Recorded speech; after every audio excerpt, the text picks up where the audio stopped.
Hello YouTube friends and welcome to my channel. If you're new here, my name is Deidre from our Upcycled Life and I do lots of thrifting, upcycling, repurposing, and DIY content. I love new crafting friends, so make sure you like, subscribe, and hit the bell for notification so you don't miss any great DIY content. You all really enjoy my weekly wrap-ups, so this is another one. I've done lots of stuff the past week, maybe a week and a half, and I put them all together and I'm going to show you today what I've made. Hopefully you find something that will inspire you and you can create something like this yourself.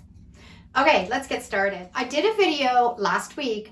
I reached out and asked you guys to help me because I had some projects in my shed that I was trying to upcycle and I was just drawing a blank. I was having a hard time getting inspired and know what to do with them. You down in the comments blew me away. I got so many fantastic ideas. It was so much fun. I'm going to do another video like that because it was a lot of fun and you all said that you really like that format. But I'm going to show you today what I created in that video. I upcycled this tray. It was dark green around the outside, really dated. Wasn't that pretty. I decided to do some pink chalk paint and I used some E6000 and glued some vintage handles on. It's perfect now for out on my patio this summer. And I had a wooden shelf that I decided to take apart and it turned into 3 projects out of that one shelf.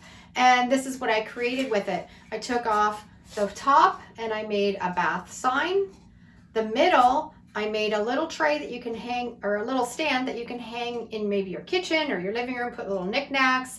You can put spices on them, turn that into a little rack. And then with the other end of that shelf, I created this sign. I had a scrap piece of wood and I nailed the top piece of the shelf on top of it and made a fantastic farmhouse sign. And I use my crackle paint technique. If you've never tried that, that's really fun to try. It makes a fantastic base for all of your signs. And I did my Mod Podge reverse graphic transfer on that. And if you want to see the full tutorials on these, I'll put the links down below in the description and you can watch those after you see everything that I made here. From that same video, I also upcycled this clock. I decoupaged a napkin on the inside. I took the hands off, decoupaged, and then put the hands back on.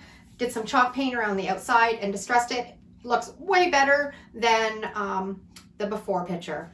I found this metal sign in the dollar store and I picked it up because I thought that would make a fantastic door sign for a store. We're open, we're closed. I used my Cricut with some permanent vinyl, cut these out, and it's great for a business. I love finding vintage jewelry boxes at the thrift store, and this one turned out really cute. I always like to take the yucky material out that's on the inside. It's a little bit of a job, certainly worth it in the end. And then I decoupaged some scrapbooking paper on the inside and it looks beautiful, and put a really beautiful quote on the top. These make fantastic gifts for keepsakes, and you can put any sort of quote on the top, and it's just chalk painted, distressed, and then I sealed it up with some polyacrylic sealer. I always pick up old hand saws when I find them. All those people in your life that are hard to buy for, dads, grandpas, uncles, these make fantastic gifts and you can customize them with any name, workshop, garage, and it's so simple. The trick to this is the rust leaches through on the saws, so you want to make sure that you seal it up with a really good primer first, and that's what I did with this. And then I painted it with some homemade chalk paint, did the Mod Podge reverse graphic transfers on them. And I love making these. They're also really great at Christmas time, and you can put, I've done them where it says cut and carry or a Christmas tree graphic on it. They look beautiful. I did a video this past week on a one-step paint recipe. It works fantastic. If you've never made it before, you need to try it out. Really durable, and you eliminate that prep work of your wood and then the top coat. And I decided to test it on some glass also. I painted this pickle jar, and it is on there hard. It is not going anywhere. It worked fantastic. And these make really great little gifts too. I just did 3 coats of that one-step paint, put a little jute along the top, added one of my hang tags that I love to make, that I put my little quotes on, and it turned out fantastic. I I never throw out any piece of wood. You can make anything out of even just a little tiny little piece of wood. You can make a little shelf sitter, save it all. So today I'll show you a few of the signs that I made last week just with scrap wood that I had. I made a kitchen sign. I made a little do more of what makes you happy. I put a little bit of jute string on to hang from. I had bought this at the thrift store. I love the scallop edges on it. I put my T graphic on it. Makes a perfect little sign. I did my polyacrylic transfer method on some bare wood. Made a little hang tag with it. You are enough. And then these little pieces were from a shutter that fell apart. These are the slats off the shutter. And I just turned them into little shelf sitters. Never look back. A nice little coffee and tea one that would look great in a tiered tray. And uncork and unwind. I also like to, like I've shown you before, I'll drill a little hole in the top and turn them into hang tags. This one says uncork and unwind. This would be perfect to put on a wine bottle if you were going to give it away as a gift. I've had these canisters in my shed for quite a while. The lids were that reddish kind of stained color that really dated them. I stained them down almost to the bare wood, but not quite, and then resealed them up with some polyacrylic sealer. I got my Cricut out and I made some cute little graphics for them. And I think I picked these up at the thrift store. I think they were $2.99 and maybe $1.99 a piece, and they look fantastic now. I just finished a video on how to DIY your own beads. When you buy the wooden beads, they're really expensive, and if you have a lot of projects that you want to do with them, it can get kind of pricey. So I made up some of my own beads using my air-dried clay. They turned out fantastic, and then I painted them with, if you've never seen how I paint my beads, so fast and it's so easy. And that's what I did with this. Added a little bit of texture to them, did my homemade tassel, and made a hang tag for the other end. Made this beautiful garland, and just with a little bit of air-dried clay and some scrap materials.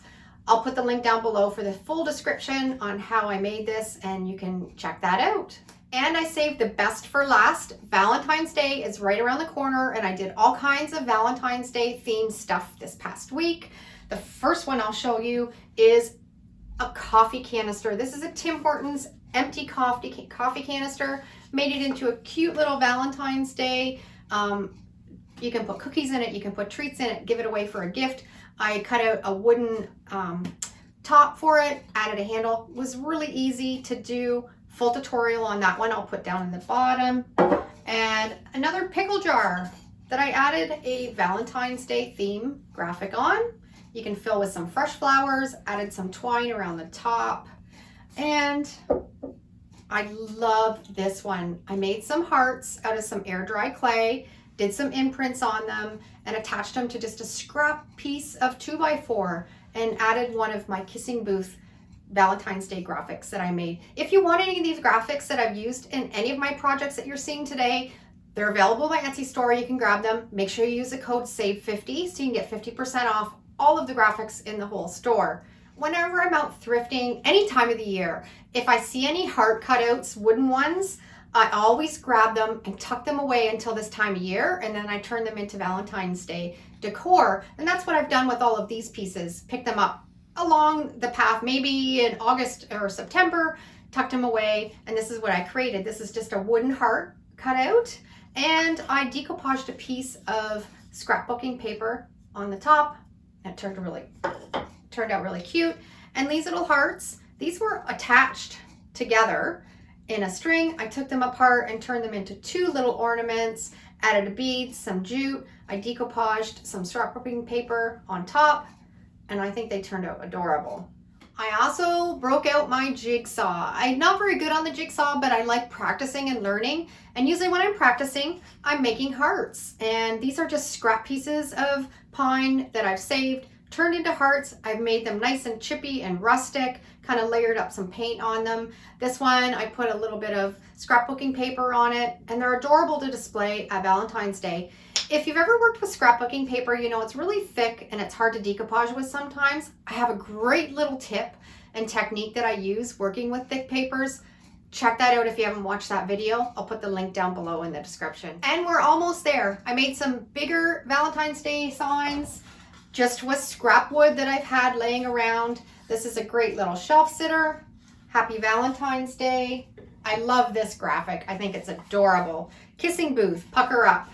Again, just scrap. These were, I think all this wood came out of, we bought a trailer that had a wall of pine cupboards in it and we didn't want them anymore. Pulled all the cupboards out. They weren't really good for anything, so I dismantled them all and I saved all these little pieces of wood and now I'm making them into signs. It works out fantastic. Valentine with a little arrow.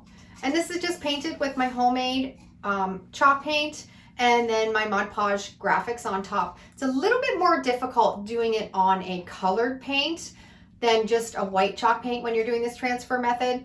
But if you're finding that you're seeing the outline of the Mod Podge on a little bit, you can just get your paintbrush and with the red colored paint around where it's kind of showing through and it blends in beautifully. I love this one. Just a big chunk of wood that says February 14th. Just distressed some paint. And this one I added some twine on and made a Be Mine sign. And a big red I love us. Okay, that wraps up today's video. I had a lot of stuff that I've been working on. It was all a lot of fun. I'd love to know down in the comments, what was your favorite? Hopefully you found something that was has inspired you to create something yourself. And as always, I'm so thankful that you're here spending some time with me, and I appreciate all your support on my channel. Thanks for watching. Have a great day, and we'll see you in the next video. And if you love this video, you'll probably really love this one. Take care.